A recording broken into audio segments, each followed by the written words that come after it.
আসসালামু আলাইকুম। সম্মানিত স্যাররা, আজকের এই ভিডিওতে এমপিও শীট সংশোধনের জন্য কি কি ডকুমেন্টস লাগবে এবং প্রতিষ্ঠানের এসএমসির রেজুলেশন লাগবে কিনা বিস্তারিত আলোচনা করব। সম্মানিত স্যাররা, এছাড়াও ইউটি থেকে যে সকল স্যাররা দ্বিতীয় লটে, তৃতীয় লটে, চতুর্থ লটে এবং পঞ্চম লটে বেতন পাবেন ইউটি থেকে, তাদের বিষয়ে কিছু গুরুত্বপূর্ণ কথা বলবো। অবশ্যই ভিডিওটি স্কিপ না করে শুরু থেকে যদি কন্টিনিউ করেন তাহলে বিস্তারিত বিষয়গুলো জানতে পারবেন। যে সকল স্যাররা ইটি দ্বিতীয় লটে, তৃতীয় লটে, চতুর্থ লটে এবং পঞ্চম লটে বেতন পেয়েছেন, তারপরও অর্থাৎ বেতন পাওয়ার পরেও যদি আপনাদের এমপিও শীটে ভুল ত্রুটি থেকে থাকে, এনআইডি কার্ডে ভুল ত্রুটি থেকে থাকে, সার্টিফিকেটে এবং ব্যাংকের তথ্যে যদি ভুল ত্রুটি থেকে থাকে, তাহলে আপনাদের কিন্তু তথ্যগুলা সংশোধন করতে হবে। বেশ কয়েকটি ভিডিও আমাদের ইউটিউব চ্যানেলে আপলোড করা হয়েছে এবং অলরেডি মাউসির যে নির্দেশনা প্রকাশিত হয়েছে, আপনারা কিন্তু বিষয়টা অবগত আছেন। সম্মানিত স্যাররা, আমি যে বিষয়গুলা একটু শেয়ার করব, ধরেন যদি আপনার এমপিও শীট সম্পূর্ণ এ টু জেড ঠিক থাকে এনআইডি অনুযায়ী, এনআইডি কার্ড, সার্টিফিকেট এবং ইউটির তথ্য যে পূরণ করেছিলেন এবং এমপিও শীট, এই তিন জায়গায় যদি ঠিক থাকে, যদি আপনার ব্যাংকের অ্যাকাউন্টের এক অক্ষর আক্ষরিক ভুল থেকে থাকে এবং ব্যাংকের কোনো তথ্য যদি ভুল থেকে থাকে, তাহলে আপনারা ব্যাংকের তথ্য সংশোধন করে নেবেন। কিন্তু যে সকল স্যার ম্যাডামের এনআইডি কার্ডের সাথে এমপিও শীটের অমিল রয়েছে, সে সকল স্যারদেরকে এমপিও শীট সংশোধন করতে হবে। এখানে ডট, হাইপেন, কমা, আপনার আক্ষরিক অমিল রয়েছে এবং ব্যাংকের নামের এক অক্ষর ভুল ত্রুটি রয়েছে, তাদেরকে কিন্তু আপনার তথ্য সংশোধন করতে হবে। সম্মানিত স্যাররা, এমপিও শীট সংশোধনের জন্য বেশ কয়েকটি ডকুমেন্টসের প্রয়োজন হবে। আমরা ধারাবাহিকভাবে সবগুলা ডকুমেন্টস নিয়ে আলোচনা করব। আপনারা যদি আমাদের এই চ্যানেলে নতুন হয়ে থাকেন তাহলে অবশ্যই শিক্ষা বিষয়ক চ্যানেলটি, আমি একজন শিক্ষক, আপনারও শিক্ষক, আপনারা যদি এই চ্যানেলে নতুন হয়ে থাকেন শিক্ষা বিষয়ক যে কোনো আপডেট পেতে এবং এইটি সংক্রান্ত যে কোনো আপডেট পেতে, যে কোনো পরামর্শের জন্য আমাদের ইউটিউব চ্যানেলটিকে সাবস্ক্রাইব করে রাখবেন এবং এই তথ্যগুলা সকল সার্ভারদের দেখার সুবিধা করে দিবেন লাইক, কমেন্ট, শেয়ার করে। সম্মানিত সার্ভার, আমরা এখন যে বিষয়টি দেখব যে এমপিও শীট সংশোধনের জন্য কি কি ডকুমেন্টস লাগবে। এই ডকুমেন্টসগুলো আলোচনা করার পরেও আরো কিছু বিষয় আপডেট দিব। জানুয়ারি মাসের বেতন সংক্রান্ত আপডেট, এছাড়া আপনার চতুর্থ ধাপের বেতন কবে দেওয়া হবে এবং পঞ্চম ধাপের বিষয়ে কিছু কথা বলবো। ততক্ষণ পর্যন্ত সম্মানিত স্যার ম্যাডাম আমাদের সাথেই থাকুন। এমপিও শীট সংশোধনের জন্য ইনস্টিটিউট, প্রথম যে ডকুমেন্টসটি লাগবে, ইনস্টিটিউট হেড ফরওয়ার্ডিং। এখানে এই ইনস্টিটিউট হেড ফরওয়ার্ডিং, এটা আঞ্চলিক উপপরিচালক বরাবর আপনার একটা ইনস্টিটিউট হেড ফরওয়ার্ডিং পাঠাতে হবে। এই ডকুমেন্টসটি অলরেডি কিন্তু অনলাইনে আপনারা বিভিন্ন মানে দেখেছেন, ফরম্যাটটা দেখেছেন। অবশ্যই যদি আপনারা এই ফরম্যাটটা বুঝতে সমস্যা হয় তাহলে আমাদের সাথে মাসুদ ম্যাথ কেয়ার 1 ফেসবুক পেজে ইনবক্স করবেন কিংবা ফেসবুক পেজে হোয়াটসঅ্যাপ নাম্বার দেওয়া আছে, হোয়াটসঅ্যাপ নাম্বারে যোগাযোগ করবেন, আমরা বুঝিয়ে দেওয়ার চেষ্টা করব। ইনস্টিটিউট হেড ফরওয়ার্ডিং এই ডকুমেন্টসটি লাগবে। 2 নম্বরে bank account slip and certificate. সম্মানিত স্যাররা, bank account slip and certificate, এখানে ব্যাংক অ্যাকাউন্ট স্লিপ অনেক স্যার ম্যাডামের আছে, আবার অনেক স্যার ম্যাডামের নাও থাকতে পারে। আপনি যদি এমপিও শীট সংশোধন করেন তাহলে আপনার অ্যাকাউন্টে 500 টাকা জমা দিলে আপনাকে একটা ব্যাংক অ্যাকাউন্ট স্লিপ দিবে, আর সার্টিফিকেট, একটা প্রত্যয়নপত্র আপনার ব্যাংক থেকে নেবেন। সম্মানিত স্যারেরা, আর যদি আপনার ব্যাংক অ্যাকাউন্ট স্লিপ থেকে থাকে আগের, কিংবা সার্টিফিকেট প্রত্যয়নপত্র যদি আগের থেকে থাকে, তাহলে তো আলহামদুলিল্লাহ, নতুন করে নিতে হবে না। 2 নম্বরের ডকুমেন্টসটি bank account slip and certificate. 3 নম্বরে অ্যাপয়েন্টমেন্ট লেটার, অর্থাৎ আপনার এই অ্যাপয়েন্টমেন্ট লেটার অরিজিনালটা আপনার দিতে হবে। এই অ্যাপয়েন্টমেন্ট লেটার তারপরে 4 নম্বরে যে ডকুমেন্টসটি লাগবে, টিচার স্টাফ স্টেটমেন্ট, অর্থাৎ সকল শিক্ষকদের আপনার টিচার স্টাফ স্টেটমেন্টটা দিতে হবে। সকল শিক্ষক কর্মচারীর যে একটা স্টেটমেন্ট থাকে, সকল শিক্ষক কর্মচারী যে সিগনেচার করে, এই যে টিচার স্টাফ স্টেটমেন্টটা লাগবে।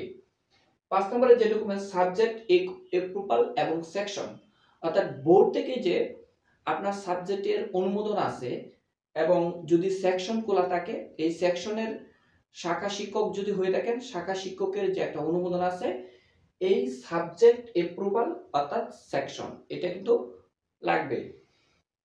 6 নম্বরে অল একাডেমিক সার্টিফিকেট, সকল একাডেমিক সার্টিফিকেট আপলোড করতে হবে, অল একাডেমিক সার্টিফিকেট। তারপরে 7 নম্বরে এনআইডি কপি, অর্থাৎ এনআইডি কপিটা দিতে হবে। সম্মানিত স্যাররা, আদার্স ডকুমেন্টস, এখন বলতে পারেন এখানে তো রেজুলেশন, এসএমসি রেজুলেশনের কথা বলা নেই। আপনি এমপিও শীট সংশোধনের জন্য রেজুলেশনটা আপনি, আমার একজন শিক্ষক হিসেবে আমি যতটুকু বুঝি, যে পরামর্শটি দিব, অনলাইনে ইমেএস এর ওয়েবসাইটে যদি এই 8টি ডকুমেন্টস আপলোডের অপশন আসে, তাহলে আপনার এখানে রেজুলেশন আপলোড কোথায় করবেন, আপনি রেজুলেশন আদার্স ডকুমেন্টসে আপলোড করে দিবেন। আদার্স ডকুমেন্টসে আপনি অন্যান্য যে কাগজপত্র যতগুলা দেওয়া যায় আদার্স ডকুমেন্টসে, আপনি আদার্স ডকুমেন্টসে দিলেন, রেজুলেশনটা দিতে পারেন, এবং অন্যান্য আরো কিছু যদি দেওয়ার প্রয়োজন হয়, তাহলে আপনি আদার্স ডকুমেন্টসে ঢুকিয়ে দিলেন, অর্থাৎ আদার্স ডকুমেন্টসে আপলোড করলেন। এই কাগজগুলা কিন্তু আমরা খুব সহজেই রেডি করতে পারবো। আগামী 6/3/2025 তারিখের মধ্যে কিন্তু আমাদেরকে এই ডকুমেন্টসগুলো রেডি করে অনলাইনে এমপিও শীট সংশোধনের জন্য আবেদন করতে হবে। সম্মানিত স্যাররা, একটা বিষয় মাথায় রাখবেন, আপনাকে কিন্তু এনআইডি কার্ড এবং ব্যাংকের তথ্য সংশোধনের পরে আপনাদেরকে কিন্তু অনলাইনে এমপিও শীট সংশোধনের জন্য আবেদন করতে হবে। তাহলে আমি যে বিষয়টি বলবো, দ্বিতীয়, তৃতীয়, চতুর্থ, পঞ্চম লটে যে সকল স্যাররা বেতন পেয়েছেন, কিন্তু আপনাদের বিভিন্ন ভুল ত্রুটি আছে, এই ভুল ত্রুটিগুলো আপনারা অনলাইনে আবেদন করে সংশোধন করে নেবেন, এমপিও শীট সংশোধন করে নেবেন। আপনি যদি এই মুহূর্তে সংশোধন করেন, তাহলে পরবর্তীতে আপনার আর কোনো ঝামেলা পোহাতে হবে না। আমি আজকে মাউসির একজন কর্মকর্তাকে কল দিয়েছিলাম, স্যারের সাথে কথা বলে আমি যে বিষয়টি বুঝতে পেরেছি, স্যারকে আমি জিজ্ঞেস করেছিলাম, এবং আমাদের এই ভিডিওটি যে ইউটিউব চ্যানেলে আপলোড করা হবে, এই চ্যানেলে কিন্তু আমি একটি ভিডিও অলরেডি আপলোড করেছি, এরপরে এই ভিডিওটিও আপনাদের সাথে একটু শেয়ার করতেছি। অনেকে হয়তো ওই ভিডিওটি দেখেছেন, আবার অনেকে হয়তো বা দেখেন নাই, এই জন্য এই ভিডিওতেও আমি বিষয়টি বলি। মাউসির একজন কর্মকর্তাকে বললাম যে, স্যার, দ্বিতীয়, তৃতীয়, চতুর্থ, পঞ্চম লটে যে সকল স্যাররা বেতন পেয়েছেন, কিন্তু তাদের ডট, কমা, হাইপেন এবং এক আক্ষরিক ভুল এবং ব্যাংকের এক অক্ষর ভুল, এরকম ভুল ত্রুটি আছে, সামান্য ছোটখাটো ভুল ত্রুটি আছে, তাদের কি তথ্য সংশোধন করতে হবে। স্যার আমাকে যে বিষয়টি বলেন যে, মাউসি থেকে যে নির্দেশনাটি দেওয়া হয়েছে, সেই নির্দেশনায় কিন্তু সংশোধনের কথা বলা হয়েছে। যেহেতু মাউসির নির্দেশনায় সংশোধনের কথা বলা হয়েছে, তাহলে আপনারা সংশোধন করে নেবেন। সম্মানিত স্যাররা, আরো যে বিষয়টি আপনাদেরকে বলবো, এখন আপনারা অনেকেই টেনশনের মধ্যে আছেন, অনেকেই বিষয়গুলো বুঝতেছেন না যে আপনার কি ভুল আছে, আপনাদের কি ধরনের ভুল ত্রুটি আছে, আপনাদের কি ধরনের সমস্যা, কি ধরনের ভুল ত্রুটি, বিষয়টা বুঝতে পারতেছেন না। আমি স্যারকে, মাউসির কর্মকর্তাকে প্রশ্ন করেছিলাম, স্যার, আপনাদের থেকে যদি যাদের ভুল ত্রুটি আছে ফাইলগুলো যদি প্রতিষ্ঠানের প্যানেলে ব্যাক করতেন, অর্থাৎ এডিট অপশন চালু করে দিতেন, তাহলে সার্ভারদের জন্য খুবই বেটার হতো। স্যার আমাকে বললেন এই সপ্তাহে হয়তোবা এডিট অপশনটি চালু হবে না, কিন্তু আগামী সপ্তাহ থেকে হয়তো ফাইলগুলো ব্যাক করবে এবং আপনাদের ড্যাশবোর্ডে, ইমেজের ওয়েবসাইটে ড্যাশবোর্ডে গেলে আপনার নামের পাশে কি কি সংশোধন করতে হবে এটা চালু হয়ে যাবে, অর্থাৎ ওইখানে শো করবে।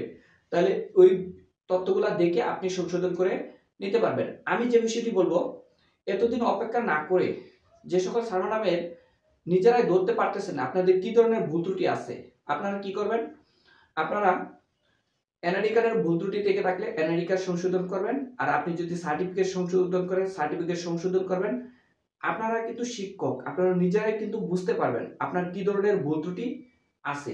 আপনি যদি নিজেরা ধরতে পারেন এবং কারোর সাথে পরামর্শ করে বিষয়টা বুঝতে পারেন, এবং আমাদের সাথে যদি পরামর্শের প্রয়োজন হয়, মাসুদ মেড কেয়ার 1 ফেসবুক পেজে হোয়াটসঅ্যাপ নাম্বার দেওয়া আছে, হোয়াটসঅ্যাপ নাম্বারে কল দিবেন, সরাসরি কল দিবেন।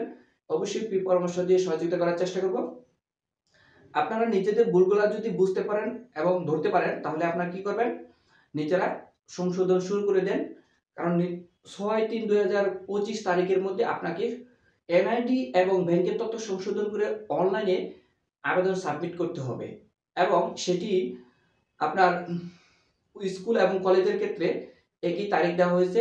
সর্বশেষ এপ্রিল 7/4/2025 তারিখের মধ্যে স্কুল এবং কলেজের ক্ষেত্রে যে সকল সার্ভার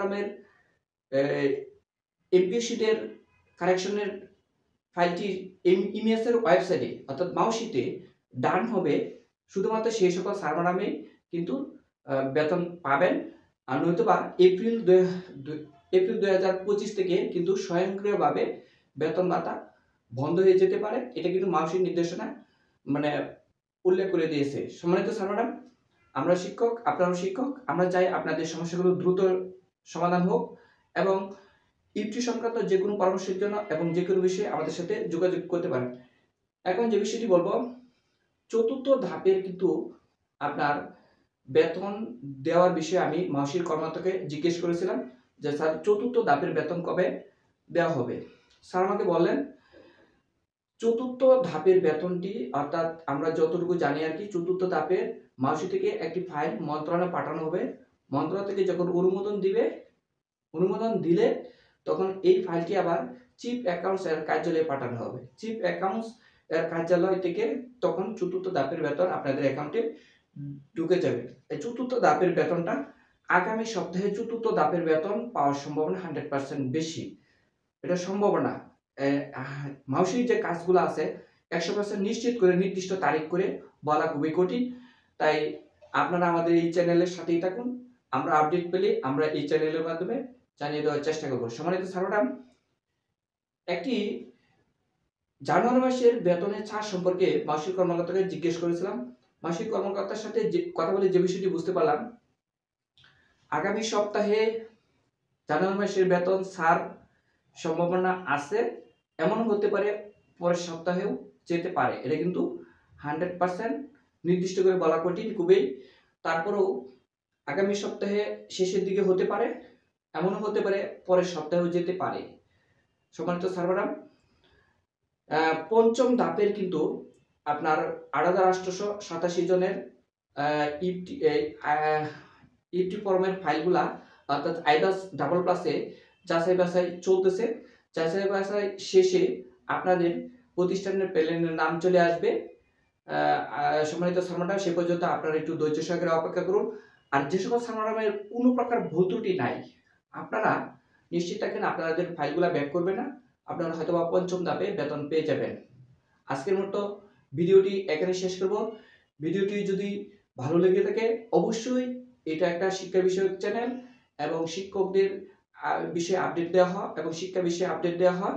সম্মানিত সার্ভাররা, ভিডিওটি ভালো লাগলে অবশ্যই আমাদের এই চ্যানেলটিকে সাবস্ক্রাইব করে রাখবেন এবং এই তথ্যগুলা সকল সার্ভারদের দেখার সুবিধা করে দিবেন, লাইক কমেন্ট শেয়ার করে। সকলে দীর্ঘায়ু ও সুস্বাস্থ্য কামনা করে আজকের মতো বিদায় নিচ্ছি। সকলকে আমার পক্ষ থেকে আসসালামু আলাইকুম।